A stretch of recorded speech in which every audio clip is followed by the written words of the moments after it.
Vamos abrir a palavra de Deus. 1 Coríntios capítulo 10.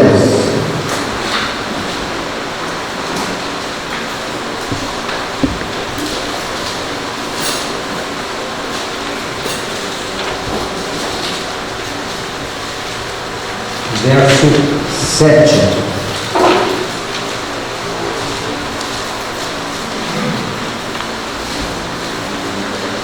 Aliás, o verso 6.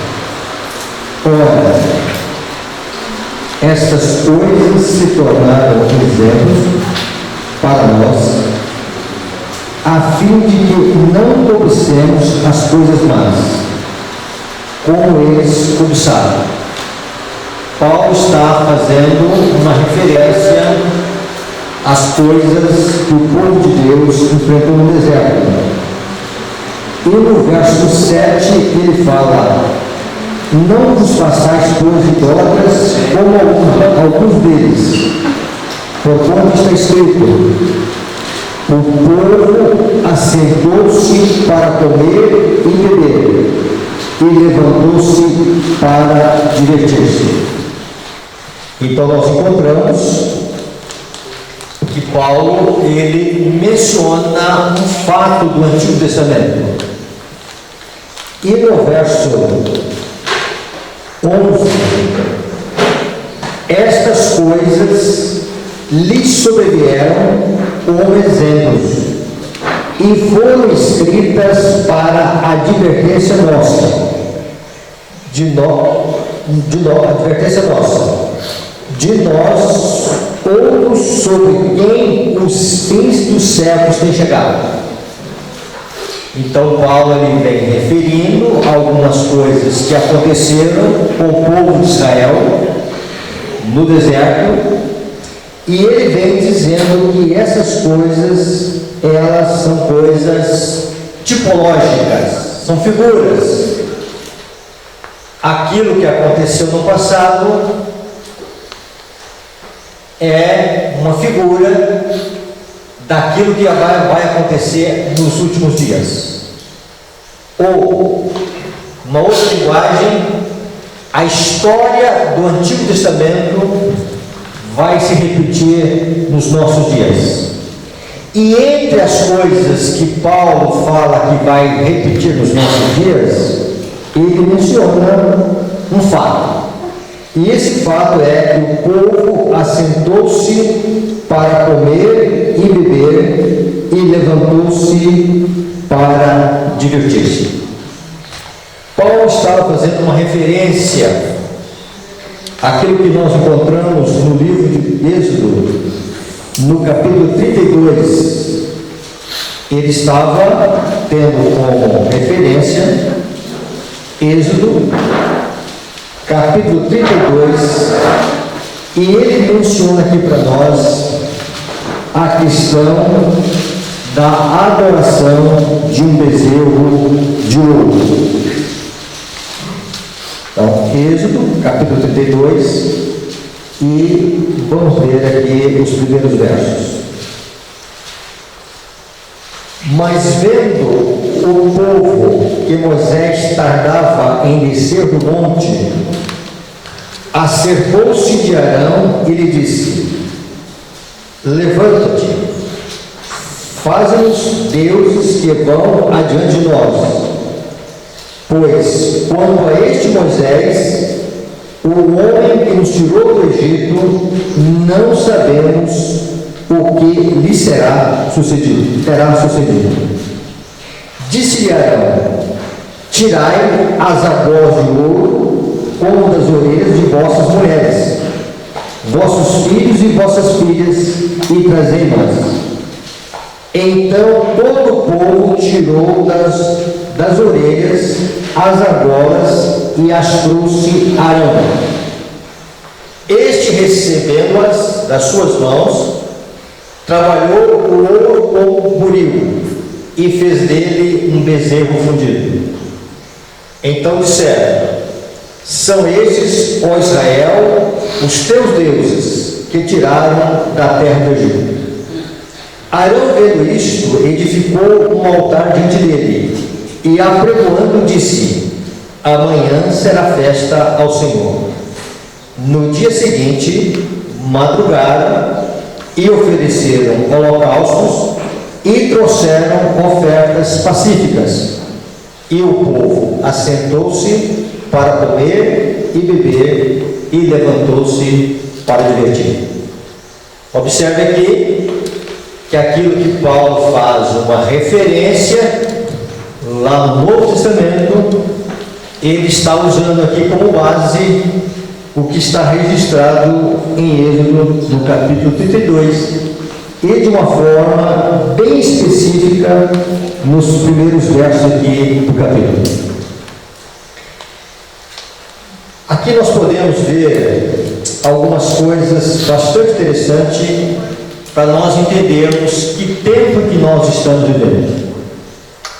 Observe ainda que Paulo diz que essas coisas foram escritas para nós, o povo que estaria vivendo quando? Nos fins dos séculos, nos fins dos tempos. Quando nós olhamos isso, irmãos, a história ela tem bastante significado para nós. Aqui nós olhamos algumas coisas que vai acontecer com a nação de Israel para nós entendermos o contexto. A primeira coisa é que havia muita confiança no homem, no braço humano. Então eles tinham Moisés como aquele que era a força, o comando e as decisões em relação às decisões serem tomadas. Moisés, ele sobe para o monte, ele vai se preparar para receber as tábuas da lei de Deus. E enquanto ele estava no monte, a palavra de Deus vai dizer que uma nuvem vai cobri-lo e ele vai ficar oculto dos olhos dos filhos de Israel. Então a primeira coisa aqui, o líder, o braço, a confiança no homem não tem mais, vamos dizer assim, lugar no coração dos israelitas. Por quê? Eles não conseguiam visualizar Moisés. Outra coisa, também eles estavam acostumados a ver representações da divindade visíveis. Então, não poderiam confiar no braço humano e também eles não tinham uma manifestação visível de Deus. Então guardem bem esses conceitos. Existe um terceiro fator aqui, é que no menor receio do perigo,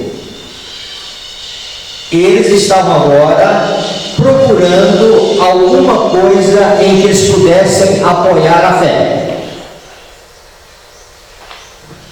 Então, repetindo, para a gente ficar assim, bem, vamos dizer assim, atentos a isso. O braço humano não estava entre eles. Uma representação visível de Deus não existia. E no coração deles, o perigo ameaçava.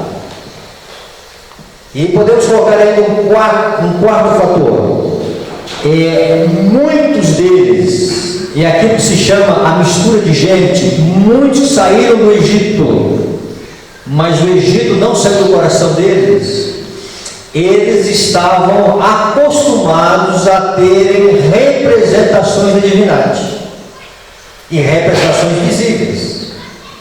Então aqui veio a proposta: vamos procurar deuses, que esses deuses possam ser representações para nós.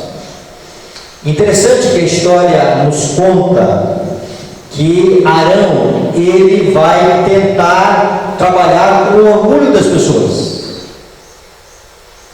a questão do ouro.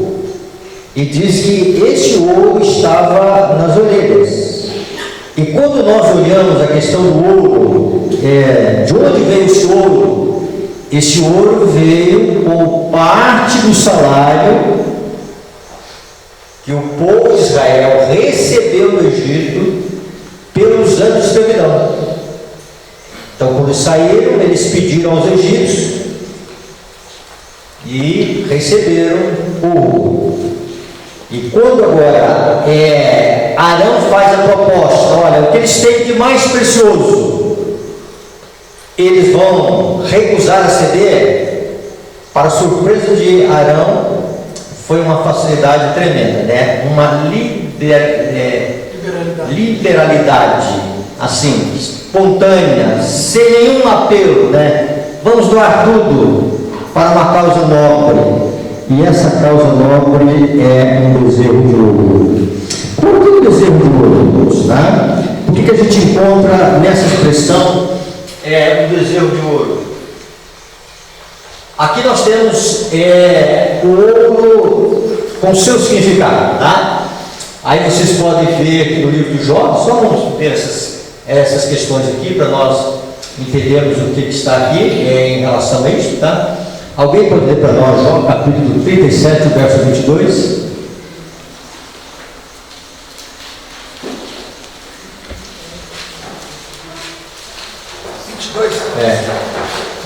Um outro já vai procurando em Salmo 68, 13. Do norte vem o áureo esplendor, pois Deus está cercado de tremenda majestade.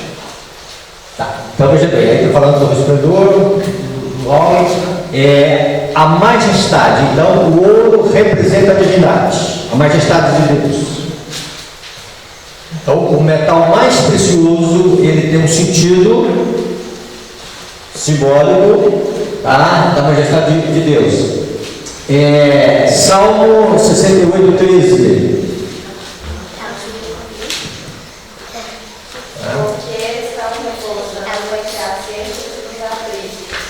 As asas da pomba são cobertas de prata, e as pernas maiores têm um brilho de ouro puro. Então é uma representação do Espírito Santo, né? A terceira pessoa da divindade, e o Espírito Santo é descrito com as suas penas como de ouro. Então vamos mentalizar sempre aquela pomba que o Espírito Santo como pomba. O Espírito Santo não é pomba. Observe essa palavrinha como, na forma, na semelhança.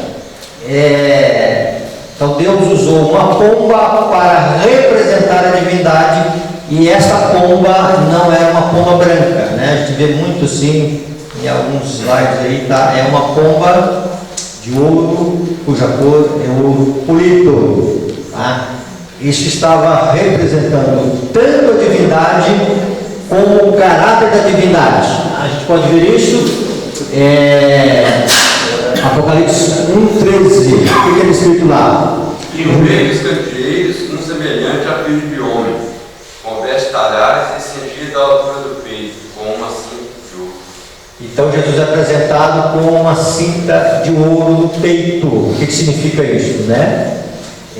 Ali, quando ele é ferido na cruz do Calvário, através de uma lança, que o soldado agora, querendo certificar-se da morte de Cristo, ele vai ferir a Cristo no peito e vai sair sangue e água. Então é o extravasar do amor de Deus. E o extravasar do amor de Deus sai perdão e água para purificar a nossa vida. Desse aspecto, nós podemos ver Apocalipse 3:18, diz lá: com selo de vinhos compres o quê? Ouro refinado pelo fogo. Então representa a fé e o amor. E então nós temos o seguinte: o ouro, ele representa Deus e representa as qualidades também de Deus, tá? O amor de Deus. E é interessante que um bezerro de ouro. Observe que a imagem que é construída no tempo de Daniel, a imagem que Nabucodonosor construiu, ela é toda de ouro. Isso estava representando também o conceito da divindade, não somente o conceito de que Babilônia seria um reino que não passaria a outros reinos, mas nós entendemos também que ali estava uma representação da divindade. O ouro representa a divindade. Então, aquele bezerro, ele estava representando o Senhor Deus. Então, através de uma representação visível de um bezerro que apontava para uma adoração pagã egípcia, e através desta adoração egípcia pagã escolheram para representar a Deus. Então eram duas coisas que estavam sendo adoradas, tá? Uma representação do Egito e a outra a proposta era a adoração ao Senhor. E tanto é que Arão vai dizer, e vai apregoar uma convocação santa, e vai dizer o seguinte: amanhã será festa ao Senhor. E observe que nesta festa ao Senhor haverá coisas que são direcionadas do Senhor. Uma delas, o holocausto. O que é o holocausto? É o animal que era sacrificado no altar de ofertas queimadas, ou altar de holocausto, que estava apontando para Cristo, o Cordeiro de Deus que tira o pecado do mundo. Ofertas pacíficas eram ofertas que o ofertante ele tinha direito a uma participação de comer parte dessa oferta. Então foi um culto a Deus, numa formatação a Deus, com coisas que Deus havia direcionado, mas que o alvo era levá-los ao esquecimento de Deus. Como que o inimigo trabalha. Quando nós olhamos isso, irmãos, Salmo 106,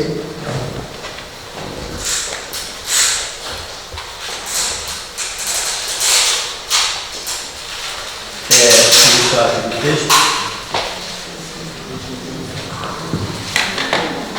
Salmo 106, o salmista, ele vai trazer para nós aqui a história de Israel, e dentro da história de Israel, ele vai mostrar para nós a questão do bezerro de ouro. E Salmo 106 e o verso 19. Em Horebe fizeram um bezerro e adoraram o ídolo fundido, e assim trocaram a glória de Deus pela semelhança de um novilho que come erva. Então, a glória de Deus, ela foi trocada por um novilho que come erva. Ou seja, além de ser um animal que come erva, ou seja, que é irracional, podemos aqui imaginar e traduzir da seguinte maneira: que a glória de Deus foi trocada por um quadrúpede, 4 patas. Quando Deus pede ao seu povo que não faça imagem de escultura, Deus tinha em vista aqui, a tentativa de representar o eterno por meio de objetos materiais rebaixaria a concepção do homem acerca de Deus. A mente desviada da perfeição infinita de Jeová seria para a criatura em vez de ser para o Criador, e rebaixando-se suas concepções acerca de Deus, semelhante negar-se-ia o homem. Então, por que Deus não permitiu ou ordenou seus filhos que não fizessem imagem de escultura no Antigo Testamento? É porque o homem iria contemplar essa imagem, e esta imagem sendo admirada, ela, em vez de elevar o homem, ela rebaixa o homem, ela corrompe o homem. Nós somos transformados por aquilo que nós vemos. Então Deus, Ele manifesta em nossa vida como um Deus invisível. Para que nós possamos confiar nesse Deus. E quanto mais nós vamos confiando nesse Deus, maior é a sua visibilidade. Então é o seguinte, no Antigo Testamento, os homens de fé, eles andavam vendo o invisível. Irmãos, isso aqui é bastante enfático para nós. Vai chegar em nossos dias o tempo em que nós vamos viver, onde o braço humano vai ser tirado, ou o braço humano não vai ter valor. Vai chegar muito em breve os nossos dias em que nós vamos ter que andar vendo o invisível pela fé.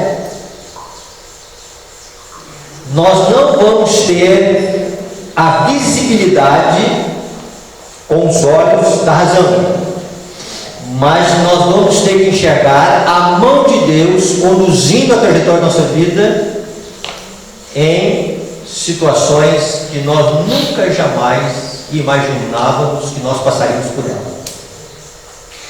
Quando o comprar e vender se tornar sério, a história do antigo Israel, ela repetir-se-á nos nossos dias.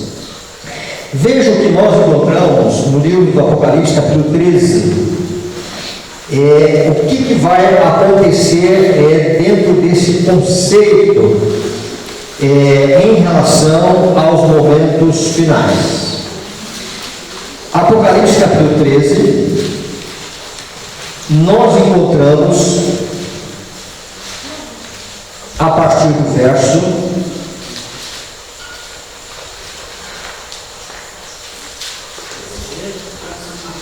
14. Seduz os que habitam sobre a terra, por causa dos sinais que lhe foi dado executar de da besta, dizendo aos que habitam sobre a terra que façam uma imagem à besta, aquela que, ferida a espada, sobreviveu. Então, o conceito bíblico é fazer uma imagem, uma cópia, ainda que seja uma cópia representativa, também ela nos remete à história do Egito.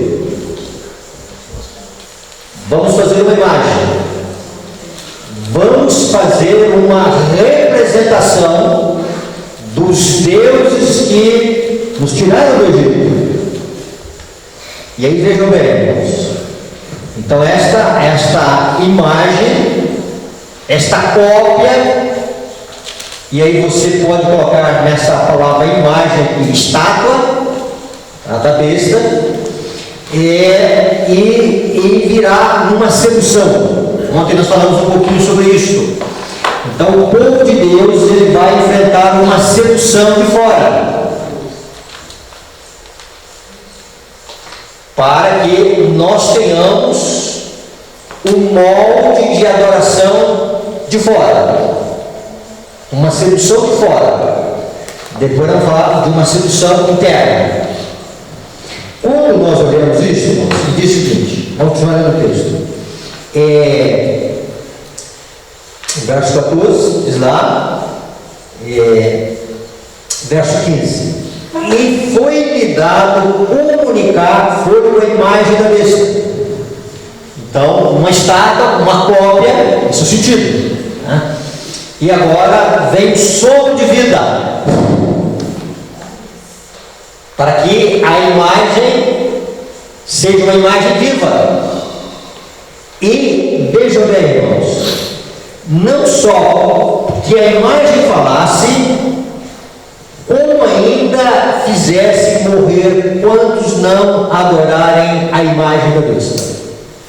No passado foi opcional a adoração, no futuro uma adoração obrigatória. E esta imagem, ela fala.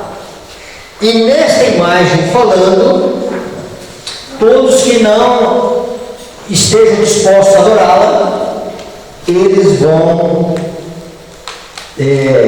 serem considerados como dignos de morte. Dentro desses conceitos, nós vamos agora abranger alguns outros conceitos do Antigo Testamento, para nós termos aqui um desfecho dentro disso aqui.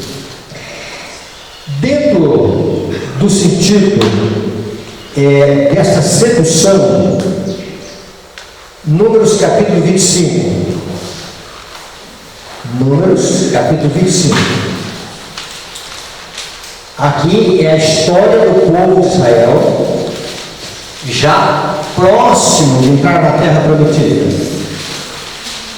E aí o que acontece? Balaque, rei dos Moabitas, ele vai procurar Balaão. Quem era Balaão? Balaão era um profeta de Deus apostatado. Você pode ver isso para trás dos profetas. Então ele vai buscar um profeta de Deus apostatado. E aí percebe, irmãos, que a imagem da besta lá no Apocalipse é também uma representação de uma apostasia, do sistema protestante apostatado. Então a imagem da besta, ou imagem da besta, que é a mesma coisa, vem através da queda do ponto mais alto do declínio espiritual do movimento protestante. E agora, quando nós olhamos a tipologia e olhamos para o Antigo Testamento, Balaão era um profeta apostatado. E ele foi chamado para fazer feitiçaria contra o povo de Deus. Tá? E aí, ele de início sabe que não vai funcionar, que é contra a vontade do Senhor, mas ele começa a orar. Algumas coisas nós sabemos que é contra a vontade de Deus, mas nós insistimos na oração. Faz parte do ser humano, né? Nós queremos ver respostas de Deus. E aí, vejam bem, chega um momento que Deus, diante da insistência do profeta apostatado, vai. E aí, em vez de sair maldições, só sai bênçãos. E aí ele vai dizer: olha, contra Israel, contra Jacó, contra o povo de Deus, há de haver aflição, encantamento, feitiçaria, não resolve. Tá? Não funciona. E aí ele arruma um processo de sedução. Apocalipse fala de sedução. Seduz os que habitam sobre a face da terra. Tá? Veja que o cenário vai envolver todos os habitantes da terra. Não é um cenário local. Não é uma coisa isolada. Há uma abrangência. Diante disso aqui, irmãos, nós encontramos o capítulo 25 do livro de Números, verso 1. Habitando Israel em Sitim, começou o povo a prostituir-se com as filhas dos moabitas.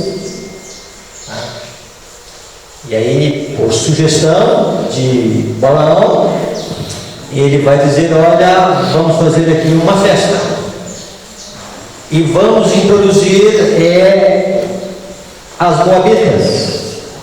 E quando se fala das moabitas, isso nos remete a quem? A origem de Moab. Aonde está a origem de Moab? Ló. Então, uma origem do povo de Deus. Tá? Então, como fruto da embriaguez, vai nascer Moab. Uma das filhas, as filhas vão embriagar o pai, vai surgir Amon e vai surgir Moab. E vai haver um incesto, por causa da embriaguez. E isto nos leva, irmãos, também no Novo Testamento, tá? O vinho de Babilônia, ele embriaga. E aí o capítulo 17 diz que a terra e os seus habitantes estão embriagados com o vinho da devassidão da grande meretriz que é a Babilônia. Quando a gente começa a ter assim, essas tipologias, tá? A palavra de Deus está muito viva, está muito real para os nossos dias. E aí diz a palavra de Deus ainda no livro de Números, que levantai capítulo verso 12: estas convidaram o povo ao sacrifício dos seus deuses. E diz a palavra de Deus: e o povo comeu o quê? Coisas sacrificadas aos ídolos. Tá? E aí vejam bem, dentro desse aspecto, irmãos, inclinou-se aos deuses delas. Tá? E aí vejam bem, juntando-se Israel a Baal-Peor, a ira do Senhor se acendeu contra Israel. Então vejam bem, uma vez participantes dos ídolos, ou melhor, da comida das moabitas, e aí vai se inclinar aos deuses delas. Quando nós olhamos aqui, deixe-me ver se eu consigo ver aqui,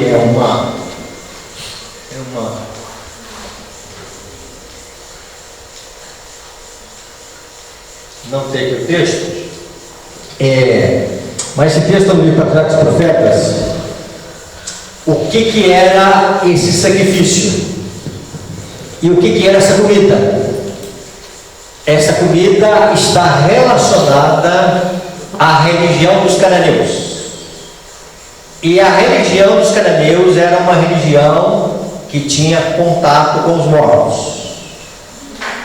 Resumindo, era uma participação à adoração aos mortos. Quando nós olhamos no Antigo Testamento, Deus proibindo Israel a não se envolver com os necromantes, com a necromancia, tá? Com consulta aos mortos, com adoração aos mortos, que isto Deus está também apontando para os nossos dias. Então, na religião apostatada, tá? E aí é o seguinte: vai acontecer consultas aos mortos. Ou, resumindo, envolvimento com o espiritismo.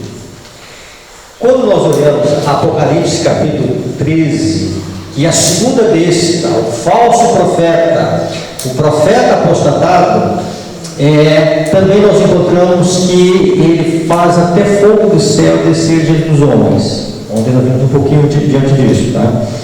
Para que as pessoas pensem que ali estão as bênçãos de Deus.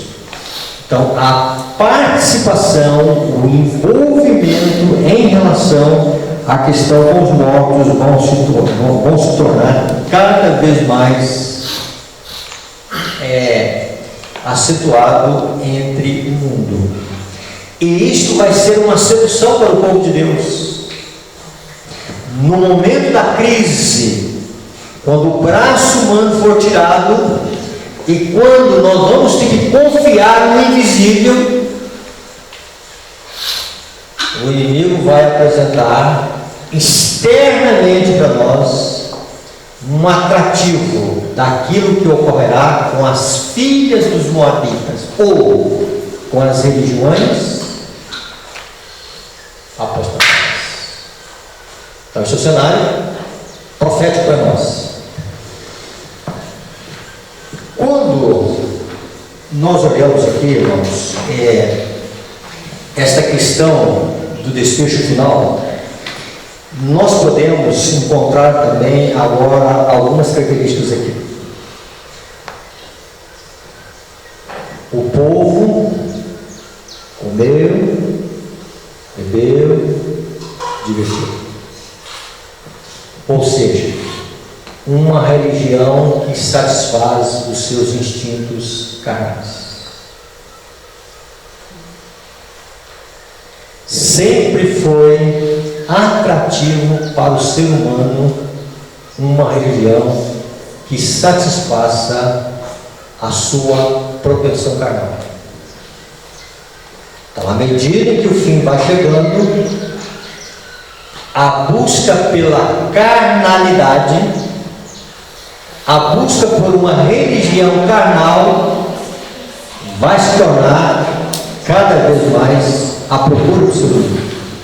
Ou cada vez mais vai se procurar a religião para esconder os mais vis e os mais tenebrosos pecados.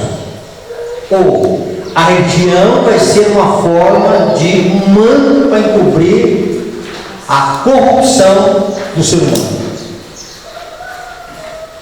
Os dias estão vivendo, professar uma religião se tornou moda, entretenimento. E a religião está sendo para a humanidade uma busca por entretenimento. Cada vez mais uma religião para que o homem satisfaça os seus desejos carnais. Quando nós olhamos Romanos capítulo 1, e vamos chegar já no desfecho aqui dessa história, Romanos capítulo 1, o apóstolo Paulo vai descrever algo aqui que aponta também para os nossos dias de uma forma mais marcante. Romanos capítulo 1, e ele descreve a condição do nosso mundo. Verso 22. Conseguiram aí localizar? Romanos quanto? 1, 22. Inculcando-se por sábios, tornaram-se loucos, e mudaram a glória de Deus incorruptível em semelhança da imagem de um homem corruptível. Tá, vamos lá. No passado, trocaram a glória de Deus por um bezerro. Não vai haver uma convocação no nosso mundo chamando a humanidade para adorar um bezerro. mas haverá uma convocação para adorar ao homem. Tanto é que o número da besta é bem enfatizado no Apocalipse como sendo o número de homem. Diz lá, aqui está a sabedoria, aquele que tem entendimento calcula o número da besta, pois é número de homem. Então, quando se faz uma imagem da besta, a intenção será mudar a glória de Deus na glória do homem. Trocar a glória de Deus pela glória do homem. E quando se troca a glória de Deus pela glória do homem, o que acontece? Veja aqui os restantes que o apóstolo Paulo José. Então, veja bem, mudar a glória de Deus em semelhança com o combustível, bem como de aves com a grupos de répteis. Por isso Deus entregou tais homens à imundícia, pelas concupiscências de seu próprio coração, para desonrar o seu corpo sobre si, pois eles mudaram a verdade de Deus em mentira, e adorando e servindo a criatura em lugar do Criador, o qual é bendito eternamente. Amém.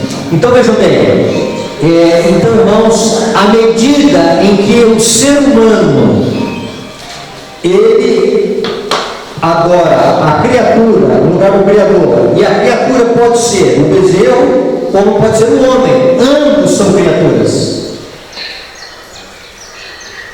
De graça e ia. Então é o seguinte, quando o ser humano se volta para o humano, tá? Ele cai. E nessa queda haverá imoralidade.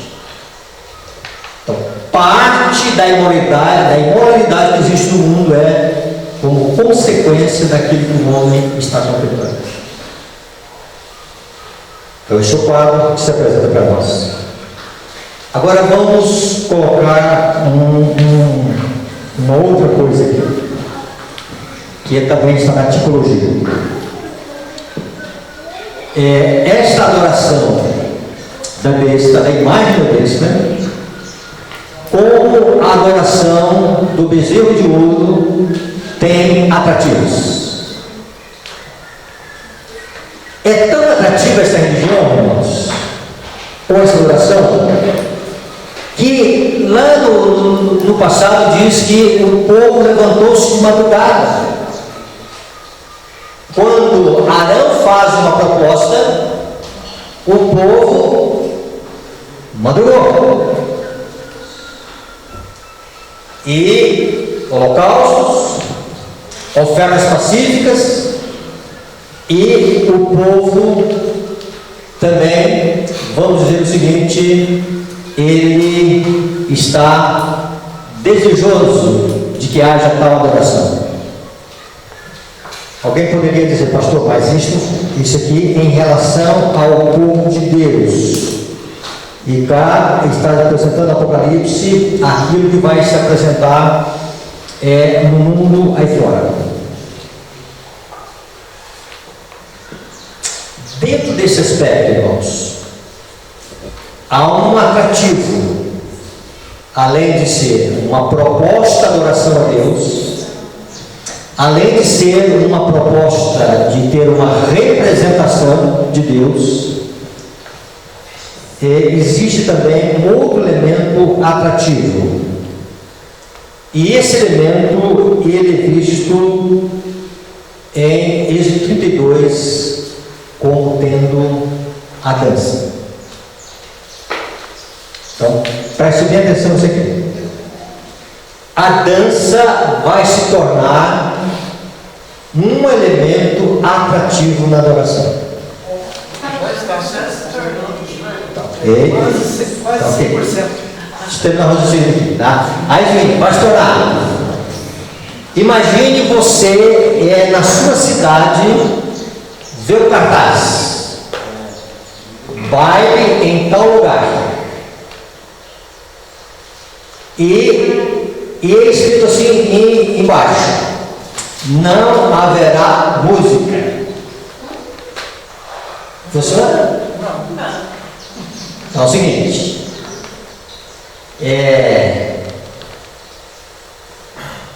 existe música que não leva à dança, mas dificilmente, ou raramente, ou quase impossível, para não dizer impossível, não existe dança sem música. Tá? Não é uma palestra de música. Não estou falando de música. Estou colocando um princípio aqui, está a música, é uma realidade. Tá? E aí vejam bem. Então, cada vez mais a música vai ser uma música que vai apelar para o instinto carnal.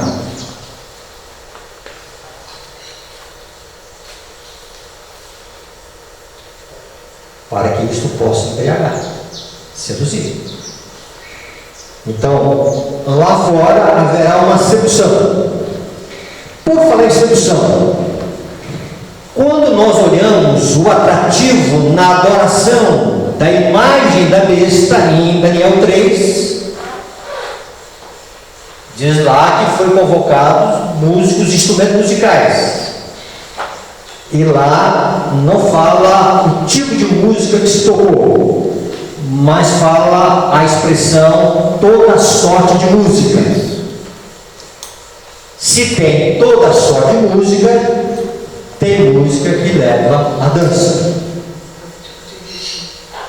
Tá? Isso é natural. Tá? E aí, só alguns conceitos aqui, olha. Tá? Haverá gritos, isso aqui é internamente, com tambores, música e dança. Os sentidos, o que significa sentidos?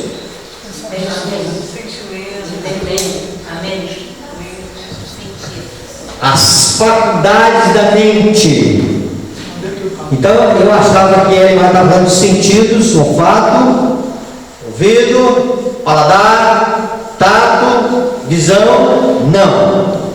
Em algum momento ela fala de sentidos, as faculdades, onde o ser humano adora. É com a mente que nós adoramos a Deus. O campo de domínio que está sendo travado pelas forças do bem e pelas forças do mal é quem vai dominar a nossa mente. Então, não sei se a gente pode usar essa expressão, na intemperança musical, vamos usar essa expressão, não sei se eu posso usar essa expressão, ou na perversão musical, tá? Os sentidos dos seres humanos ficarão tão confundidos que não se pode confiar neles quanto às decisões retas. E isso será chamado a operação do Espírito Santo. Irmãos, assim como houve um falso revivamento, haverá um falso revivamento internamente. Agora vamos colocar isso em outra linguagem. Assim como já está acontecendo lá fora, já está acontecendo internamente. Já se fala do Espírito Santo sem realmente ser a operação do Espírito Santo. Por falar em Espírito Santo, nós vivemos uma crise em relação à pessoa do Espírito Santo. Então existem tendências lá fora de não querer o Espírito Santo, ou querer de uma forma errada. Existe internamente uma busca por conhecimento, por estudar a natureza do Espírito Santo. E o Espírito de si é muito claro, é um mistério. Se você me perguntar aqui tudo sobre o Espírito Santo, eu não posso te responder, e não posso nem me aventurar. O que nós precisamos mais entender sobre o Espírito Santo é a função dele, o que ele quer fazer em nossa vida. E as pessoas, em vez de querer que o Espírito Santo corrija aquilo do pecado, elas procuram dizer que o Espírito Santo não é uma pessoa, que o Espírito Santo é uma força, que o Espírito Santo é só, vamos dizer assim, uma parte de Deus, que o Espírito Santo não é Deus, que o Espírito Santo é Deus, não é Deus. E assim, irmãos, o caminho, o acesso para que elas sejam convencidas do pecado do juízo é neurotizado. E elas entram num campo que Deus não quer que a gente entre nele. Como é que eu vou explicar, irmãos, que Deus é 3 pessoas? Eu não consigo explicar. Eu apresento alguns pontos que são bem visíveis na palavra de Deus, mas entender isso na plenitude eu não consigo entender. É muito vasto, irmãos. E Deus quer o ser humano, irmãos, acentue a importância do Espírito Santo para me corrigir do pecado, da justiça e do juízo. E na medida que eu rebaixo o Espírito Santo, eu estou rebaixando o caminho que Deus me leva ao convencimento do pecado e do juízo. Por outro lado, orar e querer o Espírito Santo, mas não querer mudar de vida, é também, vamos dizer assim, é misticismo. É sério. O Espírito Santo não vem para eu sentir emoção. Ai, senti uma emoção. Ai, eu vi uma luz. Ai, eu vi um surdo. Não, irmãos, tá? O Espírito Santo vem para resolver o problema do ser humano. Pecado.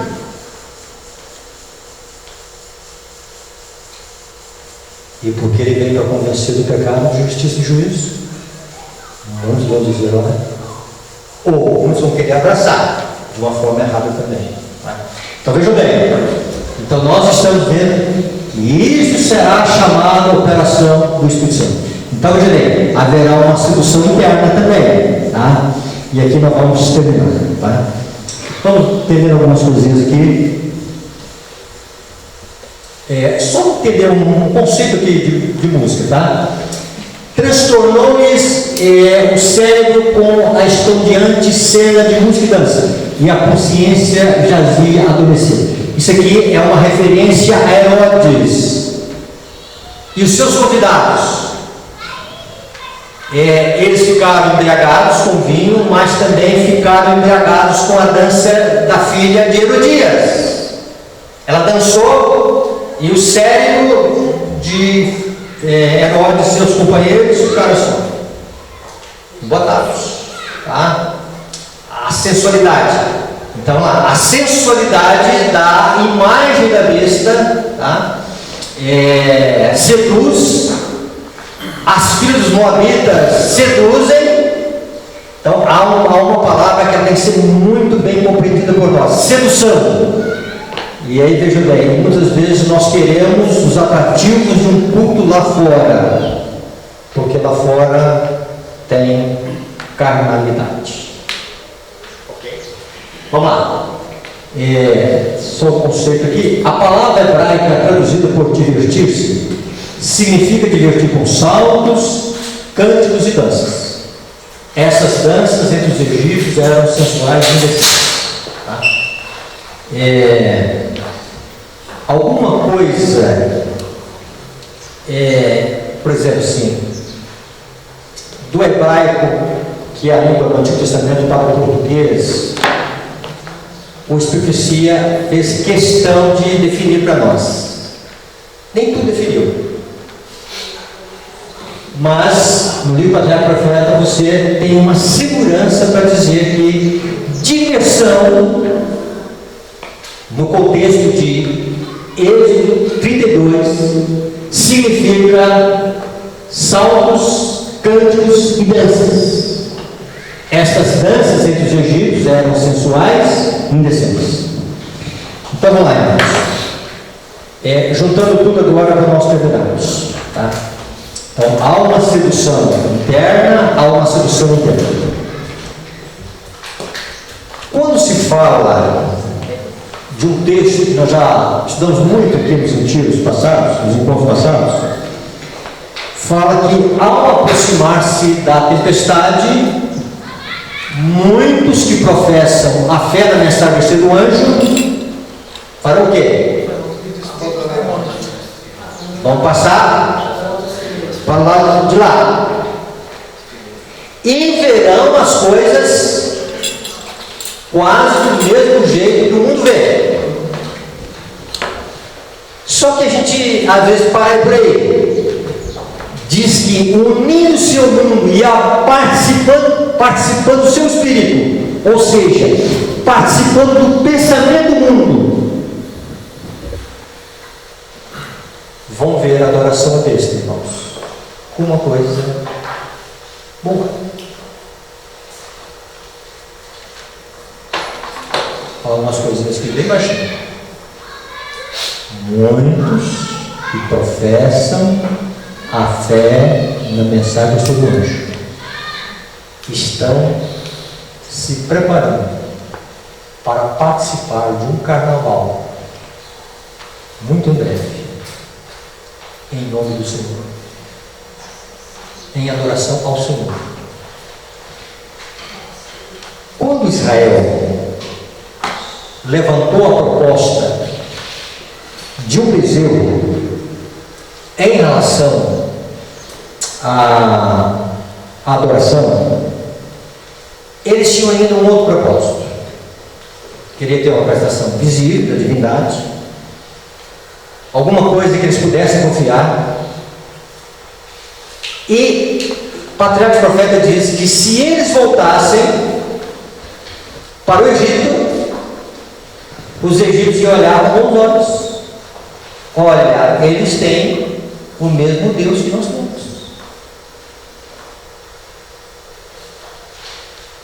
Eles têm a mesma crença que nós temos, a mesma adoração que nós temos. É bem verdade que eles têm alguns pontos de vista diferentes, mas na adoração eles são idênticos a nós. E teriam o favor dos egípcios. Quando a gente vai para Números 14, a proposta lá é: voltemos ao Egito. Quando encontram um paredão pela frente de atravessar e vencer os espias, não vamos conseguir. E a incredulidade se apodera do coração, vamos voltar ao Egito. E toda adoração, irmãos, que não é a Deus, ela degrada o seu nome. A adoração a Deus verdadeira, ela eleva. Ela não coloca o homem no centro. Ela não coloca os meus desejos como sendo imperativo. Ela coloca a honra e a glória de Deus. Desde que irmos, nós temos que ter muito discernimento para viver os últimos dias.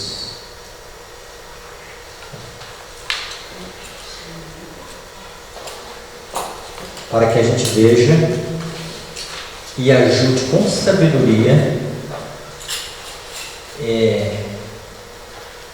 os propósitos de Deus. Resumindo, ou eu estou próximo de estar adorando ao Deus verdadeiro cada vez mais, ou eu estou próximo a estar propenso a ter uma falsa adoração. Em nome do Senhor, em vista do Senhor, a questão do domingo vai ser uma questão de adoração ao Senhor, Criador do céu e da terra. A imposição do domingo vai ser uma proposta de adorar a Deus, o Criador.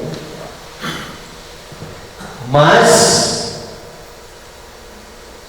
esse Deus Criador é representado pelo homem.